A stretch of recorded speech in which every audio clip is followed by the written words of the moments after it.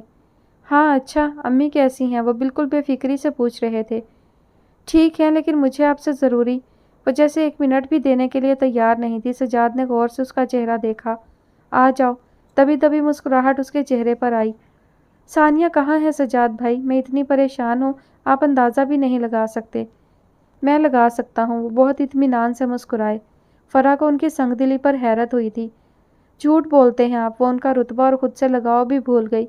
کیسے اس تکلیف کو سمجھ سکتے ہیں جس سے میں گزر رہی ہوں؟ میں نے اس سے کہیں زیادہ تکلیف اٹھا لی ہے فرا۔ وہ انتہا دیکھی جس کا تم نے تو کیا میں نے خود بھی تصور نہیں کیا تھا۔ وہ ایک دم ہی بہت سنجیدہ محسوس ہوئے۔ فرا نے حیرت سے سجاد کی طرف دیکھا۔ کیا ہوا تھا سجاد بھائی؟ انجانے خوف کے گہرے احساس نے اس کے دل کی دھڑکن تیز کر دی۔ کچھ نہیں ہوا، یہی اللہ کا شکر ہے، ورنہ شاید۔ وہ رخ پھیر گئے۔ فرا کو لگا وہ اپنی کیفیت چھپانے میں ناکام ہو رہے ہیں۔ ثانیہ کہاں ہے سجاد بھائی؟ میرے گھر۔ اس بار وہ مسکرائے۔ آپ کے؟ اسے ایسا لگا جیسے سننے میں کوئی غلطی ہوئی ہے۔ یہ کیسے ممکن ہے بھلا؟ ایک ہی مقام ہو سکتا تھا جہاں وہ اسے تلاشنے کی کبھی کوشش نہیں کر سکتی تھی۔ ہاں، اس میں اتنی حیرت کی بات تو نہیں۔ جو حالات تھے اس میں کہیں اور وہ رہ بھی نہیں سکتی تھی، اور نہ ہی میں اسے چھوڑ سکتا تھا۔ بات پوری طرح سمجھ میں آئی بھی نہیں تھی، پھر بھی وہ اپنی مسکراہٹ پر قابو نہ پا سکی۔ شکر تھا کہ ثانیہ کے لیے اس سے کہیں زیادہ فکر کرنے کے لیے کوئی تو موجود تھا۔ فرا کی ساری تشویش، سارے وسوسے سیکنڈوں میں زائل ہوئے۔ مجھے کچھ تو بتاتے، میں کتنی فکر مند تھی، کل ساری رات سو بھی نہیں سکی۔ حد کر دی آپ نے بھی۔ وہ اب بھی ان سے تھوڑی خفا تھی، لیکن اس بار خفگی میں اپنائیت تھی۔ اصل میں موقع ہی نہیں مل سکا۔ سب کچھ اتنی تیزی سے پیش آیا کہ میں خود اب تک شوق میں ہوں۔ میں کوئی حقیقت میں فرشتہ ثابت ہوا۔ ثانیہ کے حق میں تو وہ فرحت آپا ہیں۔ بہت ہمت کی انہوں نے، ورنہ اس روز کیا کسر باقی رہ گئی تھی۔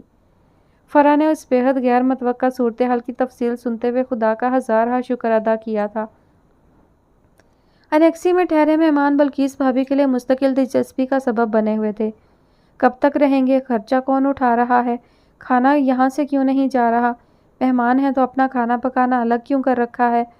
سوالات کی نوعیت روزانہ ایک جیسی ہوتی تھی، محض الفاظ کا الٹ پھیر۔ بابا نے صاف لفظوں میں کھانے کی میز پر کہہ دیا تھا کہ سوائے فرحت کے کسی کو وہاں جا کر ان لوگوں کو پریشان کرنے کی ضرورت نہیں۔ وہ یہاں جتنا عرصہ بھی رہیں، کسی کو نہ اعتراض کی ضرورت ہے نہ سوال کی۔ وہ میرے مہمان ہیں، یہ بات سب کو یاد رکھنی ہے۔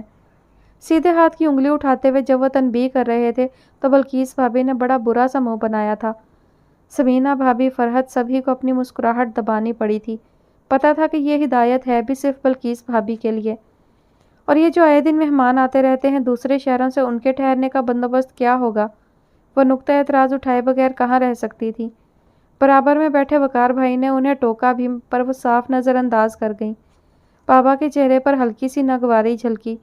یہ تمہارا مسئلہ نہیں ہے بلقیس، شہر میں ہوٹلوں اور ریسٹ ہاؤسز کی کمی نہیں۔ ہم جہاں مناسب سمجھیں گے ایڈجسٹ کر دیں گے۔ کوئی اور بات؟ جب وہ مخاطب کے چہرے پر نگاہ جما کر بات کرتے تو عموماً لوگوں کا ان کے سامنے ٹکنا محال ہونے لگتا تھا۔ اپنی تمام تر ڈھڑائی کے باوجود بلقیس بھابھی کے ماتھے پر بھی پسینہ آنے لگا۔ فی الحال عافیت خاموشی میں ہی تھی، مگر آگے وہ خود مختار تھیں۔ بابا اور ان کے تینوں بیٹے کون سا سارا وقت گھر رہتے تھے؟ فرحت اپنے مسائل میں گرفتار تھیں، باقی رہ جاتی تھی سمینہ تو وہ ان سے الجھنے سے جتنا ممکن ہوتا گریز کرتی۔ انیکسی اور مہمانوں پر نگاہ رکھنا بلقیس بھابھی کا من پسند مشغلہ ٹھہرا۔ ایک آدھ بار ٹہلتے ٹہلتے وہ اس طرف جا بھی نکلی تھی، لیکن برآمدہ اور سیڑھیاں بالکل خالی تھیں۔ انہیں مایوسی ہوئی۔ چند ایک بار دور سے انہوں نے ثانیہ کو دیکھا تھا اور اتنا اندازہ انہیں ہوا تھا، سو وہ قریب سے دیکھنے کے لیے بے تاب تھیں، اور موقع انہیں مل ہی گیا۔ سہ پہر کا سویا سویا سا وقت گھر میں عموماً سناٹے کا راج ہوتا تھا۔ سجاد اور دونوں بڑے بھائی شام ڈھلے اور کبھی رات تک واپس آتے تھے۔ بابا گھر پر ہوتے تب بھی عصر کے وقت تک وہ کسی سے نہیں ملتے تھے۔ بچے اسکول کالج سے واپسی پر اپنے کمروں میں۔ بلقیس بھابھی صبح بہت دیر سے اٹھتی، سو دوپہر کو آرام کرنا ان کے لیے مشکل ہوتا۔ سارے گھر میں ادھر ادھر پھرا کرتی۔ آج سناٹا روز سے زیادہ تھا۔ وہ گھر کے سامنے والے لان میں کھڑی ہوئیں۔ آتی سردیوں کی نرم دھوپ بڑی ہی سکون آمیز تھی، مگر ان کے اندر کی بے چینی لطف بھی نہیں لینے دیتی تھی کہ ساری توجہ نیکسی کی طرف تھی۔ ثانیہ کسی کو رخصت کرنے کے لیے برآمدے میں کھڑی تھی۔ کوئی درمیانہ قد و قامت کا شخص تھا جس کی سفید گاڑی سیڑھیوں کے قریب کھڑی تھی۔ چند منٹ وہ دونوں وہیں کھڑے بات کرتے رہے۔ اپنی پرتجسس طبیعت کے ہاتھوں وہ خود بخود ہی آگے بڑھتی چلی گئی۔ منظر یہاں سے خاصا صاف دکھائی دے رہا تھا۔ وہ جو کوئی بھی تھا، اس کے اور ثانیہ دونوں کے چہروں پر مسکراہٹ تھی۔ انہوں نے بہت غور سے اس کی مسکراہٹ کو بھی دیکھا اور ان دونوں کو بھی۔ آج انہیں پہلی بار ثانیہ کو قدرے قریب سے دیکھنے کا موقع ملا تھا۔ اس کی سنہری رنگت اور دلکشی، عرصہ ہوا خوبصورتی انہیں متاثر کرنا چھوڑ چکی تھی، خاص طور پر لڑکیوں کی۔ حسین لڑکیاں کسی بلا سے کم نہیں ہوتی۔ وہ اکثر بہت نفرت سے یہ فقرہ دہراتی تھی۔ انہیں ہمیشہ یاد رہتا تھا کہ ایسی ہی حسین صورت فیضی کو ان سے چھین کر لے جا چکی۔ فیضی، جس سے دنیا میں انہوں نے سب سے زیادہ محبت کی، اتنی کہ اس کے جانے کے بعد ان کے مرنے میں کوئی کسر باقی نہیں رہ گئی تھی۔ پر وہ نہ جانے کس محرک کا اسیر تھا کہ پلٹ کر ماں کو دیکھنے کی ضرورت محسوس نہیں کی۔ ثانیہ پر نگاہ جمائے وہ جذبات کی ایک تکلیف دہ تسلسل سے گزری۔ یہ خوبصورت چہرے، یہ دھیمی دھیمی مسکراہٹیں کسی بھی مرد کو بربادی کی آخری حد تک پہنچاتی ہیں۔ انہیں ثانیہ کے چہرے پر کوئی اور عکس نظر آیا تھا، وہ بھی ایسی ہی ہوگی جو فیضی کو ان سے چھین کر لے گئی۔ ایک نفرت بھری نگاہ انہوں نے ثانیہ پر ڈالی اور ساری مصلحت بالائے طاق رکھ کر تیز تیز قدم اٹھاتی ہوئی اس کے آگے جا کھڑی ہوئیں۔ گاڑی کب کی جا چکی تھی؟ ثانیہ نے حیرت سے ان کی طرف دیکھا۔ تم ہی ثانیہ ہو؟ یہ نام فرحت اور سمینہ دونوں اتنی بار لے چکی تھی کہ سبھی کو معلوم ہو چکا تھا، پھر بھی انہوں نے تصدیق چاہی۔ جی، کہاں سے آئے ہو تم لوگ؟ اتنے دن سے یہاں رہ رہے ہو، معاملہ کیا ہے آخر؟ انہوں نے ٹھگ سے وہی پوچھا جو اتنے دن سے کھٹک رہا تھا۔ ثانیہ کے پاس ان کے کسی بھی سوال کا شافی جواب نہیں تھا۔ ذہن میں کوئی موضوع جملہ ترتیب ہی نہیں پا کر دے رہا تھا۔ وہ کسی اور کے گھر سے یہاں آئے تھے، کب تک رہنا تھا یہ خدا ہی بہتر جانتا تھا، اور معاملہ اتنا شرمناک تھا کہ وہ خود سے کہتے ہوئے بھی پانی پانی ہوتی تھی۔ بلقیس بھابھی کو اس کی خاموشی ہی اعتراف جرم محسوس ہوئی۔ میں اس گھر کی سب سے بڑی بہو ہوں اور جو کچھ میں پوچھ رہی ہوں وہ جاننا میرا حق ہے۔ انہوں نے اپنی حیثیت اور اس کی اوقات ایک ساتھ جتائی۔ ثانیہ کو بے اختیار ہی ممانی یاد آئی۔ شاید لوگ روپ بدل بدل کر یوں ہی ساری زندگی سامنے آتے رہتے ہیں۔ بلقیس بھابھی اور بھی چپتے ہوئے لہجے میں اپنا سوال دہرا رہی تھی۔ ایک گہری سانس لیتے ہوئے ثانیہ نے پہلے پیچھے مڑ کر اماں کے یہاں نہ ہونے کا یقین کیا۔ ذلت بھری یہ انکوائری ان کی غیر موجودگی میں ہی ہو لیتی تو بہتر تھا۔ میں بابا کے آفس میں کام کرتی ہوں اور فی الحال ہمارے پاس رہنے کے لیے کوئی جگہ نہیں تھی، اسی لیے سجاد صاحب نے ہمیں یہاں جگہ دی ہے رہنے کے لیے۔ اپنی زبوں حالی کو وہ مختصر بتاتے ہوئے دانستہ نگاہ نیچے کیے رہی۔ ان کے مغرور چہرے پر اپنی بات کا عکس دیکھنا ہمت سے باہر تھا۔ معلوم نہیں انہوں نے اس کی کسی بات کا یقین بھی کیا یا نہیں۔ ذرا دیر کے لیے تو اس نے خود کو بالکل کسی روایتی سے چندہ مانگنے والوں کی مانند محسوس کیا۔ وہ بھی دروازہ بند کیے جانے کی منتظر تھی۔ اس سے پہلے بھی تو کہیں رہتی ہوگی تم، یوں راتوں رات تو لوگ نہیں اگتے پیڑوں پر۔ رشتوں کے 10 حوالے ہوتے ہیں، 10 ٹھکانے ہوتے ہیں۔ اس پر انہوں نے صاف صاف جھڑکنے کے انداز میں کہا۔ ثابت ہوا کہ وہ جھٹلائی گئی تھی۔ ہمارا کوئی نہیں ہے، آپ یقین کریں۔ میں کیسے یقین کر سکتی ہوں؟ ایسے جھوٹ مردوں پر اچھا اثر ڈالتے ہیں۔ بے بس عورت سے انہیں بڑی ہمدردی ہوتی ہے، لیکن سمجھدار عورت کو یہ بہانے بازیاں کوفت میں مبتلا کرتی ہیں۔ بابا کی تنبیہ، سجاد کا منہ، سب کچھ ہی یاد آیا تھا، مگر آج کل وہ اپنی بیماری کا فائدہ اٹھا ہی لیتی تھی۔ سچ بتاؤ مجھے اصل قصہ کیا؟ اور یہ آدمی جو ابھی مل کر گیا ہے، پہلے تو کبھی نہیں میں نے دیکھا اسے یہاں، تمہارا ہی جاننے والا ہے کیا؟ بلقیس بھابھی کی نگاہ ایک پل کے لیے بھی ثانیہ کے چہرے سے نہیں ہٹ رہی تھی۔ ایک بار پھر انہیں گھر کے دروازے پر طوفان کھڑا دکھائی دے رہا تھا۔ آپ ایسے مت سمجھیں پلیز، وہ خود کو ڈھنگ سے اپنی صفائی بھی پیش کرنے کی قابل نہیں پا رہی تھی۔ تبھی انیکسی کی طرف گیٹ سے ایک بہت مانوس سی گاڑی تیزی سے اندر آئی۔ بلقیس بھابھی گڑبڑا کر پیچھے ہوئی تھی۔ السلام علیکم، فرح نے گاڑی سے ہی گرم جوشی سے ہاتھ ہلایا۔ وہ اسے اچھی طرح پہچانتی تھی، مگر اس وقت بڑی بے مروتی سے نظر انداز کر کے واپس پلٹ گئی۔ جسے دیکھو منہ اٹھائے چلا آ رہا ہے، سبھی سر چڑھے ہیں، کچھ نہ کچھ بندوبست تو کرنا ہی پڑے گا۔ ان کا دماغ تیزی سے کام کر رہا تھا۔ فیضی کی جدائی کے بعد پہنچنے والے شاک کو جھیل لینے کے بعد وہ جیسے جیسے صحت یابی کی طرف پلٹ رہی تھی، پہلے سے زیادہ سخت دل اور تنگ نظر ثابت ہو رہی تھی۔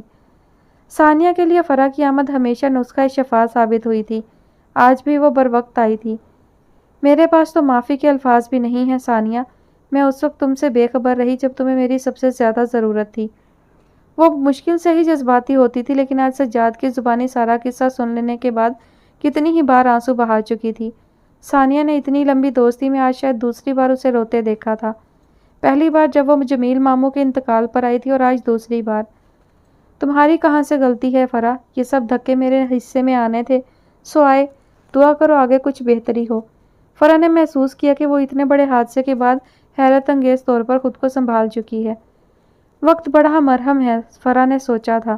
جو کچھ سجاد کی زبانی سن چکی تھی اس کو دہرانا غیر ضروری تھا، لیکن ثانیہ کے پاس شیئر کرنے کے لیے کچھ اور بھی تلخیاں تھیں۔ ممانی کی کاروباری ڈیل، لبنہ کا آخری حد کو عبور کر جانا، اماں کی بگڑی ہوئی ذہنی حالت اور ممانی کی سخت ترین پہرہ داری۔ مجھے خود ہی سمجھ لینا چاہیے تھا کہ فون پر تم سے رابطہ کیوں نہیں ہو پا رہا۔ بڑی بھول ہوئی مجھ سے ثانیہ، لیکن امی کی طبیعت اتنی غیر یقینی تھی کہ میں ان کے پاس ایک لمحے کے لیے بھی ہل نہیں سکتی تھی۔ عمر اور نانی بھی بیچارے مستقل ساتھ لگے ہوئے تھے۔ اس ضعیفی میں نانی مستقل ہسپتال میں ساتھ رہیں، اور نازی تو اب تک کھانے کی ذمہ داری اٹھائے ہوئے ہے۔ فرح کی آواز بار بار بھرا رہی تھی۔ اللہ سب اچھا کرے گا فرح، یہ وقت بھی تو آخر کٹ ہی گیا نا خیریت سے۔ وہ ہے ہم سب کی فکر کرنے والا۔ میرا تو ایمان بہت مضبوط ہوا ہے اس حادثے کے بعد۔ کون تھا اس آخری لمحے میں فرحت آپا اور سجاد صاحب کو وہاں بھیجنے والا؟ نرمی سے دھیرے دھیرے ثانیہ کہتی چلی گئی۔ وہ رنجیدہ ضرور تھی، لیکن پہلی بار اتنی مضبوط بھی۔ فرح نے اس مثبت تبدیلی کو بڑی سراہتی ہوئی نگاہ سے دیکھا۔ اور یہ خاتون کیا فرما رہی تھی جو مجھے دیکھتے ہی بھاگ لیں؟ اس کا اشارہ بلقیس بھابی کی طرف تھا۔ کچھ خاص نہیں، ایسے موقع پر جو انکوائری انہیں پہلے ہی دن آ کر لینی چاہیے تھی، آج کرنے آئی تھی۔ کیا مطلب؟ ثانیہ نے بیزاری سے سر کو جھٹکا۔ پہلے اتنی باتیں مجھ سے چھپائیں تم نے، اب پھر وہی حرکت؟ کیا کہہ کر گئی ہیں بلقیس بھابی؟ کیا کہیں گی تمہارے خیال میں؟ ظاہر ہے کسی کے گھر زبردستی کے مہمان بن کر بیٹھ گئے ہیں تو اسے برا تو لگ ہی رہا ہوگا نا۔ بس وہی بتانے آئی تھی۔ مجھے تو افسوس ہو رہا ہے کہ میں ان کے سامنے اتنی ہونک کیوں بنی ہوئی تھی۔ کوئی تسلی بخش جواب دینا چاہیے تھا نا مجھے بھی۔ مثلاً کیا جواب دینا چاہیے تھا؟ یہی کہ ہم بہت جلد یہاں سے چلے جائیں گے، وہ فکر نہ کریں۔ وہ کہتی ہوئی اٹھ کر کمرے کے دروازے پر جا کھڑی ہوئی۔ اماں سو چکی تھی۔ ثانیہ مطمئن سی ہو کر اب صوفے پر آ بیٹھی۔ رحمت منزل والے فلیٹ میں شفٹ کر رہے ہیں کیا سجاد بھائی؟ لیکن صبح جب میں نے کہا تب تو انہوں نے منع کر دیا تھا۔ نہیں، وہاں کیا کرنا ہے جا کر؟ اماں کی مہینے بھر کی ٹریٹمنٹ رہ گئی ہے۔ کیا خبر کچھ پہلے ہی ڈاکٹر سفر کی اجازت دے دیں؟ بعد میں ہر مہینے آ کر ہم آسانی سے چیک اپ کروا سکتے ہیں۔ فرح کی سمجھ میں ذرا جو اس کی بات آئی ہو۔ یہ سفر کہاں کا درپیش ہو گیا ہے؟ نواب شاہ کا۔ ایک مختصر سا جواب فیصلہ کن انداز میں۔ کیا نواب شاہ؟ وہاں جا کر کیا کرو گی؟ کیوں، اپنے گھر جانے کے لیے کسی وجہ کی ضرورت ہوتی ہے کیا؟ شکر ہے گھر کا سودا رک گیا تھا۔ میں نے شہزاد کو فون کر کے کہہ دیا ہے کہ وہ گھر کھول کر جو بھی ضروری کام سمجھے کروا دے۔ وہ بیچارہ تو سن کر ہی اتنا خوش ہوا کہ بس کہہ رہا تھا آپ فکر ہی نہ کریں ثانیہ آپا، ذرا سی بھی پریشانی نہیں ہونے دیں گے آپ کو۔ کوئی نہیں جانے دے گا تمہیں یہاں سے، اور تم نے یہ بات سجاد بھائی سے تو کہی بھی نہیں شاید۔ کیا سوچیں گے وہ بیچارے؟ فرح بگڑ رہی تھی۔ ثانیہ کے چہرے کا تاثر ذرا بھی نہیں بدلا۔ سب بے وقوفیاں ختم ہو چکی ہیں فرح، اور کم از کم تم ایسے کچھ نہ کہو جو میری ہمت توڑ دے۔ ماحول کو غیر محسوس طریقے سے بوجھل ہونے لگا۔ کب کیا تم نے واپسی کا فیصلہ؟ یہاں آنے کے اگلے روز ہی، لیکن اماں کا علاج فوری واپسی سے زیادہ ضروری تھا۔ ان کی حالت بہت خراب تھی اس ہفتے میں۔ سجاد بھائی نہیں جانے دیں گے تم لوگوں کو، انہوں نے خود مجھ سے آج صبح کہا کہ وہ تمہیں اور کہیں بھی نہیں چھوڑ سکتے۔ فرح نے اس کے چہرے پر پل کے وقفے میں رنگ سا اترتے اور غائب ہوتے دیکھا۔ وہ ہمیں نہیں روک سکتے کیونکہ ایسا کوئی اختیار ان کے پاس نہیں ہے۔ وہ ہمارے محسن ہیں، انہوں نے ہمارے لیے وہ کچھ کیا جو کوئی نہیں کر سکتا تھا۔ ہم ان کے احسان مند رہیں گے ساری عمر۔ ثانیہ نے اس بار سارے فیصلے خود کیے تھے، کسی کی بھی رائے لینے کی ضرورت نہیں سمجھی تھی۔ فرح کو کم از کم اتنا یقین تو ضرور آ رہا تھا۔ بڑے حال میں بہت دنوں بعد اتنے کہے گونجے تھے۔ امی نے بڑے ہی سکون آمیز انداز میں اندر آتے ہوئے ایک نگاہ ان سب پر ڈالی۔ عمر، نازی، نینی، سمی، نانی، بشارت صاحب اور فیضی بھی۔ کتنا ناقابل یقین منظر تھا اور کتنا حیات بخش۔ گھر میں خوشی اور سرشاری کے اس ماحول کی واپسی کی امید وہ ختم کر چکی تھی، مگر اللہ نے کیسا کرم کیا تھا۔ ان کا دل بار بار شکر سے بھرتا، اور ہر بار دل کی گہرائی سے نازی کی ہزارہا خوشیوں کے لیے دعا نکلتی۔ وہی تھی جو اس منظر کی تکمیل کے لیے پورے خلوص اور انتہائی محبت سے اپنی ساری انا اور خودداری ایک طرف رکھ کر فیضی کو منانے میں کامیاب ہوئی تھی اور بشارت صاحب کا غصہ ٹھنڈا کرنے میں بھی۔ انہیں اس دن نینی کے گھر کا منظر بھلائے نہیں بھولتا تھا جب نازی نے فیضی کی خفگی اور رکھائی کو قطعی نظر انداز کر کے معافی مانگنے میں کوئی کسر نہیں چھوڑی تھی۔ رشتے اور عمر دونوں میں بڑی ہونے کے باوجود وہ اس وقت تک وہاں رکی رہی جب تک فیضی کے چہرے پر مسکراہٹ نہیں آئی اور اس نے گھر آنے کا وعدہ نہیں کیا۔ اور اس کے بعد بشارت صاحب کو اس نے کس طرح منایا، نینی اور فیضی کی مشکلات کو کس طرح ان کے سامنے پیش کیا، اس سے وہ قطعی ناواقف رہیں، کیونکہ وہ جان بوجھ کر کمرے سے باہر ہی رہیں۔ اپنے بارے میں انہیں اندیشہ ہونے لگا تھا کہ کہیں وہ نازی کی ساری محنت پر پانی نہ پھیر دیں۔ آج کی یہ پر رونق دعوت تجدید تعلق کی خوشی میں ہی تھی۔ بشارت صاحب نے بڑھ کر فیضی کو گلے لگایا تھا اور فیضی نے حیرت انگیز طور پر ان سے معافی مانگی تھی۔ تنہائی اور بے بسی کی اس طویل دورانیے نے اسے توڑا بھی تھا اور بدل بھی دیا تھا۔ کچھ باتوں کو نظر انداز کر دینا ہی بہتر تھا اور کچھ کو قبول کر لینے میں ہی سب کی بھلائی تھی۔ امی ادھر کیوں بیٹھی ہیں، یہاں آ جائے نا۔ نازی انہیں ایک طرف خاموش بیٹھا دیکھ کر قریب آ گئی۔ کوئی بات ہے کیا؟ وہ کچھ فکر مند ہو کر ان سے جھک کر پوچھنے لگی۔ اب کیا ہوگا، خدا نہ کرے، اور تم جیسی بیٹی کے ہوتے ہوئے کوئی بھی فکر کیسے ٹک سکتی ہے بھلا؟ آپ خوش رہا کریں، بس میرے لیے تو سب سے اہم یہی بات ہے۔ آج کتنا اچھا لگ رہا ہے، ماشاءاللہ، سب لوگ جمع ہیں اور سب ہنسی خوشی۔ نازی کو کتنی ہی بار دیا یاد آ چکی تھی، اگر وہ بھی ہوتی تو خوشی کے مکمل ہونے میں کیا کمی رہ جاتی، لیکن جان بوجھ کر دل میں آئی اس خلش کو وہ زبان پر لانے سے گریز کر رہی تھی، اور شاید سب ہی کر رہے تھے۔ اس وقت سب سے زیادہ اہم نینی اور فیضی تھے، اور ان سے بھی زیادہ وہ پیاری سی بچی جو اپنی آمد کے ساتھ ہی خوشی کا سبب بنی تھی۔ امی اٹھ کر نانی اور بشارت صاحب کے پاس جا بیٹھی تھی۔ عمر، سمی اور فیضی کے درمیان نہ جانے کون سی بحث چھڑی ہوئی تھی۔ آوازیں بلند ہونے لگتی تو نانی کو اپنی جگہ سے زور سے تنبیہ کرنی پڑتی۔ خدا نہ کرے، کم سنائی دیتا ہے کیا تم لوگوں کو؟ اتنا شور کہ ٹھیک سے بات نہیں سنائی دے رہی۔ اس بار وہ کچھ زیادہ ہی بگڑ کر بولی تھی۔ ابا اور امی نے بھی تائید کی۔ عمر، سمی اور فیضی تینوں ہی جھیپ کر ایک دوسرے کی طرف دیکھ کر مسکرا دیے۔ چلو یار، میرے کمرے میں چل کر بیٹھتے ہیں۔ سمی نے انتہائی معقول تجویز پیش کی تھی، مگر نازی نے روک دیا۔ کھانا لگ رہا ہے، اس کے بعد جہاں دل چاہے بیٹھ جانا۔ بچی کو نانی کے پاس لٹا کر نینی بھی نازی کی مدد کے خیال سے پیچھے ہی چل دی۔ کتنا مکمل گھریلو ماحول ہے، تحفظ اور اپنائیت سے بھرا ہوا۔ فیضی نے اسے جاتا دیکھ کر بڑی طمانینت سے سوچا تھا، اپنوں کا ساتھ مشکلات کا مفہوم بھی بدل دیتا ہے۔ تبھی فون کی بیل نے خیالات اور باتوں کا تسلسل ایک ساتھ درہم برہم کیا تھا۔ سمی نے پتہ نہیں کیوں اس آواز کو ہوشیار باش کہتا محسوس کیا۔ جان بوجھ کر وہیں ہال میں فون ریسیو کرنے کے بجائے وہ سامنے والے برآمدے کی طرف آیا۔ یہاں ساری کھڑکیاں بند تھیں اور پردے سرکائے ہوئے تھے۔ وہ تیز قدموں سے چلتا ہوا یہاں تک آیا تھا، پھر بھی کئی بار بیل بج چکی تھی۔ کون ہو سکتا ہے بھلا؟ وہ کسی بھی اندازے پر پہنچنے سے پہلے فون اٹھا چکا تھا۔ کیا گھر کے باقی لوگ بھی رخصت ہو گئے ہیں جو فون اٹھانے کے لیے بھی کوئی دستیاب نہیں رہا؟ وہی مخصوص کٹیلا اور بے رحم انداز۔ سمی نے گہری سانس لی۔ تمہاری غلط فہمی ہے، گھر پر خدا نے چاہا تو ایسا وقت کب کچھ بھی نہیں آئے گا، اور اس وقت تو ماشاءاللہ سب لوگ موجود ہیں، بہت رونق ہے۔ اس کے طنز کو نظر انداز کرتے ہوئے وہ تحمل سے کہہ رہا تھا، لیکن دوسری طرف سے اس کی بات ختم ہونے سے پہلے ہی ایک مذاق اڑاتی ہنسی ابھری تھی۔ مختصر لفظوں میں یہ کہیں کہ آپ کی نازی آپا کی تشریف آوری ہوئی ہے، بما فیملی۔ صرف وہی نہیں، نینی اور فیضی بھی آئے ہوئے ہیں۔ بہت پیاری بیٹی ہے نینی کی، ماشاءاللہ۔ اس کا سچ مچ دل نہیں چاہتا کہ وہ دیا کو یہ مبارک اطلاع دے، مگر اس کے جتاتے ہوئے انداز سے تھوڑا سا چڑھ ہی گیا تھا۔ دوسری طرف خاطر خواہ اثر بھی ہوا تھا۔ دیا کے ایک دم چپ ہو جانے میں بڑی مانی خیزی تھی۔ تم بتاؤ کیسے فون کر لیا؟ نینی کی بیٹی کب ہوئی؟ وہ پوچھے بغیر نہیں رہ سکی۔ سمی کے چہرے پر ناخوشگواری سی چھانے لگی۔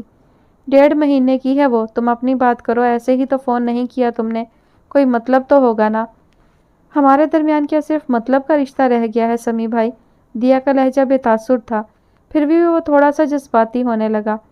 یہ نوبت تم خود لائی ہو دیا۔ نہیں، یہ سب ابا اور نازی آپا کا کیا دھرا ہے۔ جان بوجھ کر ان دونوں نے ایسے حالات رکھے کہ مجھے سٹینڈ لینا پڑا۔ میں کیوں اپنی خوشی سے دستبردار ہوتی؟ میری زندگی میری اپنی ہے، اور اس کے متعلق ہر فیصلہ کرنا صرف اور صرف میرا ہے۔ یہ باتیں اتنی بار کہی اور سنی جا چکی تھی کہ اب ان میں کچھ بھی نیا نہیں تھا۔ اب ان سب باتوں کا کوئی فائدہ نہیں دیا۔ تم نے جو چاہا وہ تو آخر پا ہی لیا، پھر اب بار بار دوسروں کو الزام ٹھہرانے کی ضرورت نہیں۔ اگر سبھی غلط ہیں تب بھی تمہیں تو کوئی فرق نہیں پڑنا چاہیے، یا اب تمہیں فرق پڑنے لگا ہے؟ اکتاہٹ کے ساتھ کہتے ہوئے وہ بے ساختہ آخری بات کہہ گیا۔ دور بیٹھی دیا کو تانے کی مانند چبھی تھی سمی کی بات۔ مجھے کیا فرق پڑے گا، میں تو شکر کرتی ہوں کہ آج مسعود میرے ساتھ ہیں۔ مجھے اسما پھپھو کی سپورٹ حاصل ہے، اور ان کی نہ بھی ہوتی تب بھی مسعود صرف میرے لیے واپس پاکستان آئے ہیں۔ قابل رشک زندگی گزار رہی ہوں میں۔ وہ بری طرح بھڑک اٹھی۔ اپنی خوش قسمتی کا ترانہ تم پھر کسی وقت سنا لینا، اس وقت بہت مصروفیت ہے، کوئی ضروری بات ہے تو کہو، ورنہ میں فون بند کرنے لگا ہوں۔ 1 منٹ، مجھے کوئی شوق نہیں اس گھر میں فون کرنے کا، لیکن جب تک مجھے میرا حق نہیں ملے گا مجھے یہاں کانٹیکٹ کرنا پڑے گا۔ مجھے میرے حصے کے پیسے دے دیں، بات ختم۔ کوئی رسمی سی بھی رعایت نہیں۔ سمی جیسے لاؤبالی لڑکے کے دل کو بھی کچھ ہوا۔ ابھی ہمارے پاس کوئی پیسہ نہیں ہے دیا، تمہیں پتہ ہے۔ گھر کیوں نہیں بیچ دیتے ہیں ابا؟ ابا گھر نہیں بیچیں گے، وہ صاف منع کر چکے ہیں۔ تم کچھ عرصے صبر کر لو، ہم تمہیں تمہارے حصے کا پیسہ دے دیں گے۔ وہ بہت تحمل سے بات کر رہا تھا، لیکن دیا ذرا بھی رعایت دینے کے لیے تیار نہیں تھی۔ میرے پاس وقت نہیں ہے، ہم لوگ امریکہ جا رہے ہیں، شاید اس ماہ میں۔ آپ اس سے پہلے میرا کام کر دیں، ورنہ مجبوراً ہمیں آگے جانا پڑے گا۔ ایک ڈھکی چھپی سی دھمکی وہ اپنے مطالبے کے ساتھ دے رہی تھی فضول تھی۔ امی اور ابا کی زندگی میں وہ کورٹ کچہری کے چکروں سے سوائے وقت ضائع کرنے کے اور کچھ بھی نہیں پا سکتی تھی۔ سبھی کا دل تو چاہا کہ اسے صاف لفظوں میں آئینہ دکھا دے، لیکن نازی کی سختی سے ہدایت تھی کہ کوئی بھی دیا سے الجھنے کی کوشش نہ کرے۔ وہ ہم سے اور بھی بدگمان ہو جائے گی۔ پیسے دے دینے کی صورت میں اتنا تو ہوگا کہ بہتری کی کوئی راہ نکل آئے۔ سمی کو اس کی آج ہی کہی ہوئی بات یاد آئی تھی۔ بیچاری نازی آپا، اس نے دل میں کہا، ان جیسے خوش فہم اور بھی ہوں گے زمانے میں یا نہیں؟ دیا کا حوصلہ سمی کی اس خاموشی سے ہی بڑھ رہا تھا۔ پھپھو کے ہاں سارے خاندان والوں کا آنا جانا ہے۔ ہر شخص تم ہی لوگوں کو لان تان کرتا ہے کہ میری شادی پر سارا خرچہ بچایا ہے تم لوگوں نے، ورنہ وہ 4 لاکھ کی کیا حیثیت تھی؟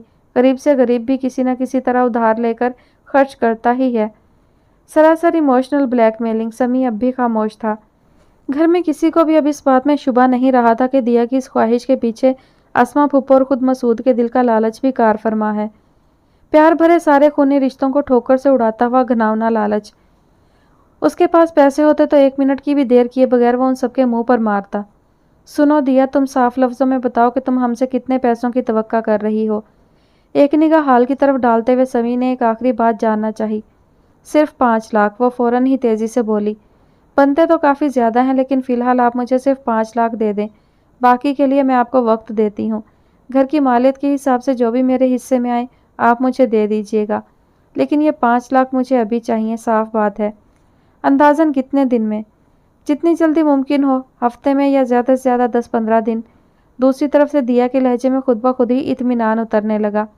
سمی کے لہجے سے پہلی بار اسے یہ یقین حاصل ہوا تھا کہ اس کا کام اب ہو ہی جائے گا۔ ٹھیک ہے، تمہیں پیسے مل جائیں گے، لیکن ایک بات، نازی آپا، امی کو بار بار فون کر کے پریشان کرنے کی ضرورت نہیں ہے۔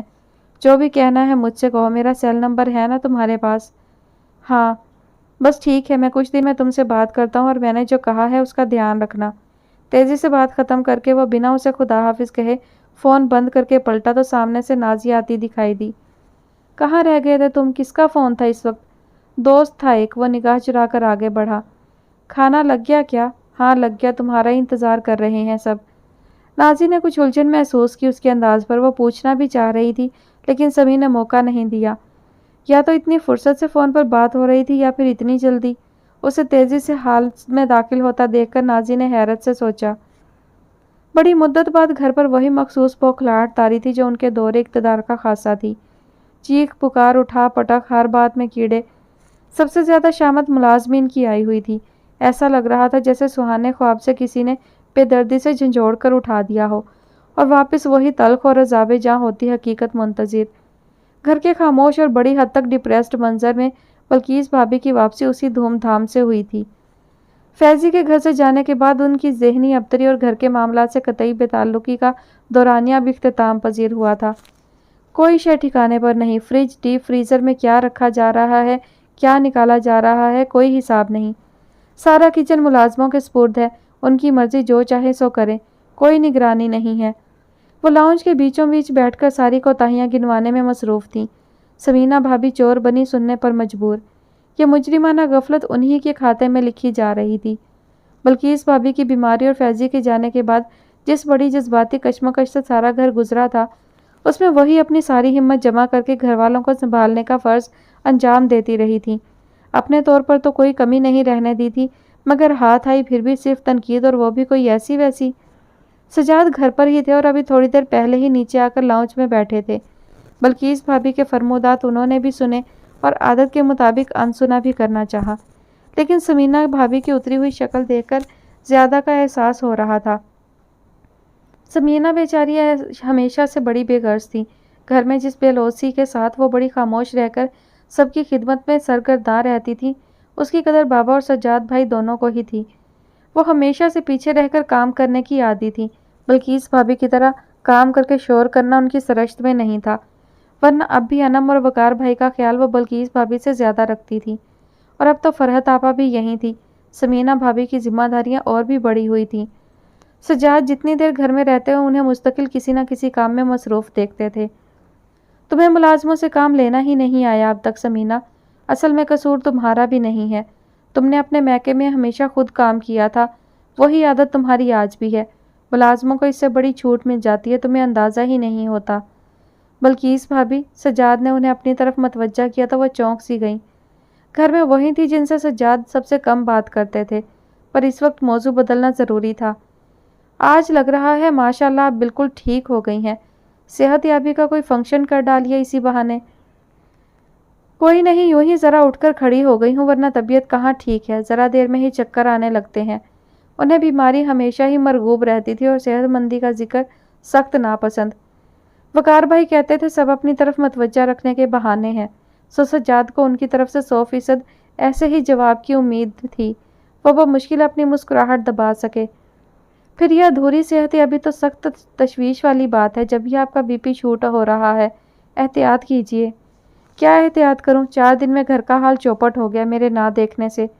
ان کے ماتھے کی شکن اور بھی گہری ہوئی۔ کیوں؟ خدا خیر کرے وہ جان بوجھ کر انجان بنے۔ اچھا بھلا تو چل رہا ہے گھر، ہر چیز پرفیکٹ۔ بابا تو کل کہہ رہے تھے مجھ سے کہ سمینہ بھابھی نے اتنے مزیدار کھانے کھلا کھلا کر بالکل چٹورا بنا دیا ہے۔ سمینہ بھابھی کے چہرے پر شرمیلی سی مسکراہٹ پھیلی۔ وہ تو سمینہ کو عادت ہے خود پکانے کی، ورنہ تو اچھا بھلا کوک موجود ہے گھر میں۔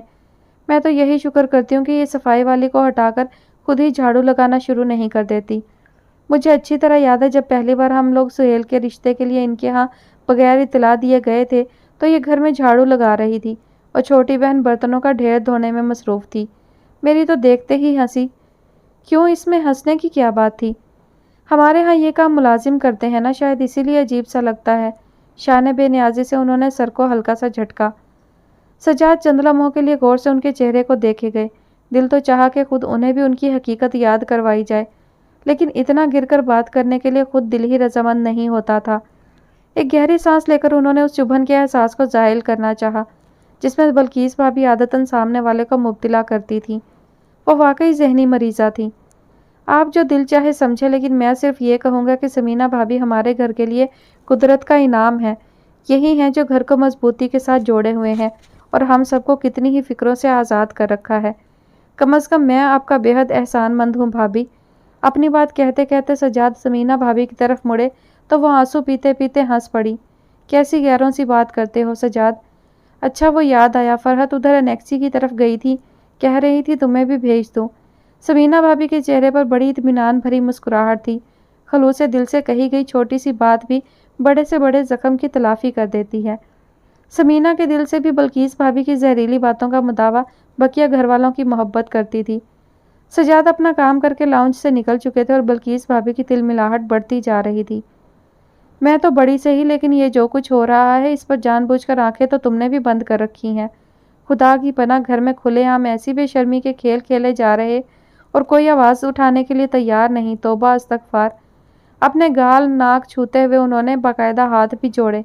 سمینہ بھابھی نے بہت خوف سے ان کی طرف دیکھا اور بنا ایک لفظ کہے لاؤنج سے باہر چلی گئی۔ کئی بار وہ بحث کی غلطی کر چکی تھی، لیکن بات اور بھی بگڑتی تھی۔ بلقیس بھابھی کی ذہنیت نے گھر میں مستقل ہی ایک زہریلا پروپیگنڈا جاری رکھا ہوا تھا۔ سمینہ بھابھی کو یہ سوچ کر ہی خوف آ رہا تھا کہ ان کا پھیلایا ہوا زہر بابا یا سجاد کے کانوں تک پہنچا تو کس زور کا ہنگامہ کھڑا ہو سکتا ہے۔ جب میرے فیضی کو اس گھر سے نکالا جا سکتا ہے تو میں یہاں کسی کو بھی چین سے نہیں رہنے دوں گی۔ تمہیں برا لگتا ہے تو لگتا رہے۔ سمینہ بھابھی فریزر سے گوشت نکال رہی تھی، ان کی آواز پر مڑ کر اس کی طرف دیکھا۔ کچن کے دروازے سے بلقیس بھابھی اندر آ رہی تھی۔ گھر میں وہی ان کی واحد سامع تھی جو ان کی صحیح غلط باتوں کو بنا چون چرا کیے سن لیتی تھی۔ شادی ہی تو کی تھی اس نے، 9 عمری میں ایسی غلطیاں ہو ہی جاتی ہیں۔ وہ لڑکی یہاں رہتی تو میں چند دن میں اسے خود طلاق دلوا دیتی، لیکن بابا نے تو 1 منٹ میں فیضی کو ہی نکال باہر کیا۔ فیضی خود گھر چھوڑ کر گیا تھا، سمینہ کو کہنا پڑا۔ خوشی سے گھر نہیں چھوڑا تھا اس نے، ایک چھوٹی سی یاد دہانی بھی انہیں بری لگی۔ دوسرا کوئی راستہ نہیں تھا اس کے پاس۔ اگر سجاد کی طرح وہ بھی انیکسی میں اس لڑکی کو لا کر رکھ سکتا تو کیا ضرورت تھی اسے دھکے کھانے کی؟ ایسی کوئی بات نہیں ہے، ثانیہ یہاں مجبوراً رہ رہی ہے، اور سجاد اتنا گرا ہوا بھی ہرگز نہیں جیسا آپ سمجھ رہی ہیں۔ وہ اگر چھپا کر بھی شادی کرنا چاہتا تو کسی کو کانوں کان خبر نہیں ہو سکتی تھی۔ سمینہ نے اپنا پورا دھیان کھانے کی طرف لگانا چاہا، لیکن کسی وقت خاموش رہنا بھی مشکل ہونے لگتا تھا۔ اسے ان کی زہریلی ہنسی سنائی دی۔ پیسے والے مردوں کا کام ویسے بھی چل جاتا ہے، سجاد فیضی کی طرح بے وقوف نہیں ہے۔ دیکھا نہیں کس دھڑلے سے لا کر رکھا ہے ماں بیٹی کو۔ بابا کی بھی آنکھیں بند ہیں اس سارے تماشے پر۔ ہمت ہے تو کیوں نہیں سجاد سے اس کا نکاح نامہ طلب کرتے؟ جوشی جذبات میں ان کی آواز معمول سے بلند تھی۔ گھر میں ملازمین بھی تھے، سمینہ بھابھی انہیں یہی احساس دلانے کے لیے مڑی تھی کہ الفاظ ہی نہیں احساس بھی منجمد ہو گئے تھے۔ بلقیس بھابھی کے پیچھے کچن سے باہر بابا کھڑے تھے۔ ان کا پورا وجود ساکت تھا اور چہرے پر وہ جلال کہ سمینہ کی نگاہیں ایک دوسرے ہی پل جھکی تھیں اور دل تھا کہ شدت خوف سے بیٹھا جا رہا تھا۔ آفتاب کے میڈیکل سٹور پر جب وہ پرانی سی موٹر سائیکل آ کر رکی تو وہ اسے کوئی معمولی گاہک سمجھ کر توجہ سے دیکھ نہیں پایا تھا۔ 2-4 گاہک پہلے سے موجود تھے۔ ان کو نمٹا کر جب وہ فارغ ہوا تب تک وحید سیڑھیاں چڑھ کر اوپر کاؤنٹر پر آ چکا تھا۔ آپ، دل میں اٹھتی ناگواری کی لہر کو اس نے بمشکل ہی دبایا۔ تم لوگ تو میری خیر خبر نہیں لیتے، زندہ بھی ہوں یا مر گیا، خود ہی ڈھیٹ بن کر چلا آتا ہوں۔ شکوے تو ان کے حسب سابق ہی تھے، لیکن لہجے کی شکستگی نئی تھی۔ وہ جو بڑی بڑی گاڑیاں ان کے جاہ و جلال کا سمبل بن چکی تھیں آج غائب تھیں، محض ایک موٹر سائیکل تھی جو دکان کے آگے والے چبوترے کے ساتھ کھڑی تھی۔ سو وہ تو ظاہر ہے ان کی نہیں ہو سکتی تھی۔ آپ آئے کیسے ہیں؟ میرا مطلب ہے گاڑی وغیرہ۔ حالانکہ وہ اس سے کوئی ایک بات بھی نہیں کرنا چاہتا تھا، پھر بھی تھوڑی سی دیر کے لیے پوچھ بیٹھا۔ گئی سب گاڑیاں، اب تو فٹ پاتھ پر آنے والا ہوں کچھ دنوں میں۔ وہ تلخی سے ہنسے۔ بات مبہم تھی پر سمجھ میں آتی تھی۔ فرحت کے گھر چھوڑ جانے کی خبر خاندان بھر میں گردش کر چکی تھی۔ آفتاب اور بینا سے زیادہ کوئی بھی اندازہ نہیں لگا سکتا تھا کہ وحید اب کتنے برے دور سے گزرنے والا ہے، بلکہ یہ دور شروع ہو ہی چکا تھا۔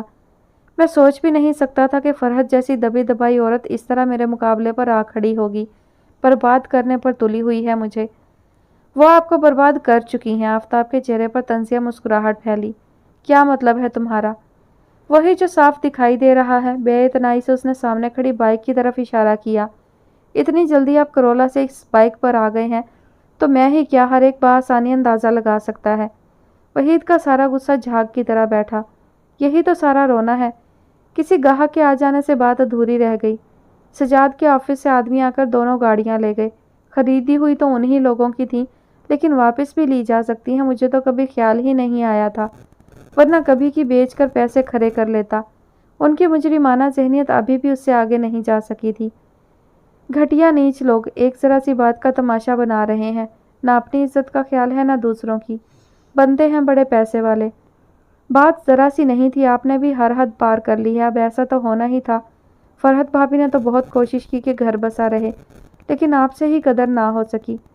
آفتاب کا بالکل بھی دل نہیں چاہ رہا تھا کہ وہ اس شخص کی شکل بھی دیکھے۔ وہی تھا جو اس کی زندگی کو تقریباً برباد کر چکا تھا۔ خدا کی رحمت شامل نہ ہوتی تو وہ اس کے اور بیوی بچے رل ہی چکے تھے، لیکن اب وقت بدلا تھا۔ دوسروں کی زندگیوں سے ظالمانہ طریقے سے کھیلنے والا آج اپنے سر پر پڑی تو واویلا کر رہا تھا۔ خدا کے انصاف پر یقین اور بھی گہرا ہو رہا تھا۔ اور وہ لوگ جنہیں آپ نیچ اور گھٹیا کہہ رہے ہیں، آپ کی زندگی بدل کر رکھ دی انہوں نے۔ ورنہ سوچیں، کوئی نوکری تک نہیں تھی آپ کے پاس، شادی وادی تو بہت دور کی بات تھی۔ پہلی بار وہ اتنے مضبوط لہجے میں اپنے بھائی کو آئینہ دکھا رہا تھا۔ ایک دبی دبی سی تپش تھی جو آفتاب کے لہجے میں بڑھتی جا رہی تھی۔